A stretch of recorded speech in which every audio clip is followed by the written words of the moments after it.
Hey, are you a big stinky dumper? You take big stinky dumps? And I'm not talking about any type of big stinky dumps. I'm talking about the biggest, stinkiest dumps that might affect your personal relationships. And I'm talking about the stinkiest and the biggest dumps. Cause I'm a big stinky dumper, and I think you might be too. To the point where, like, maybe, I'm not saying this happened to anybody, but maybe your friends stop coming over because of how big and stinky your dumps are, and they're just like, oh, we can't hang out in your house because of how big and stinky your dumps are. It's disgusting. It's disgusting.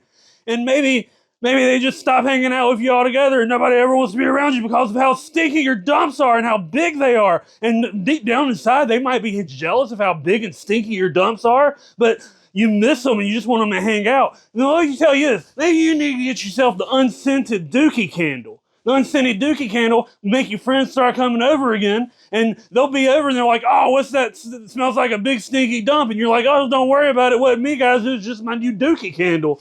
And then they'll be like, oh, that's cool that you have a candle. It smells kind of gross, but at least we know it's not you. It's definitely the candle. They definitely will think it's the candle, even though the candle's unscented, but they don't know that. And I know what you're saying, but Max, I've got candles already. Won't those just work? You talking about these candles? These big, nice, smelly good candles? They smell too good. Nobody's gonna believe that. They don't smell like your big stinky dumps, and people are gonna go, and they're gonna be like, no, that's not your big stinky dump. You're making big stinky dumps in there. They're never gonna believe the smell good candle's that. That's why you need the dookie candle.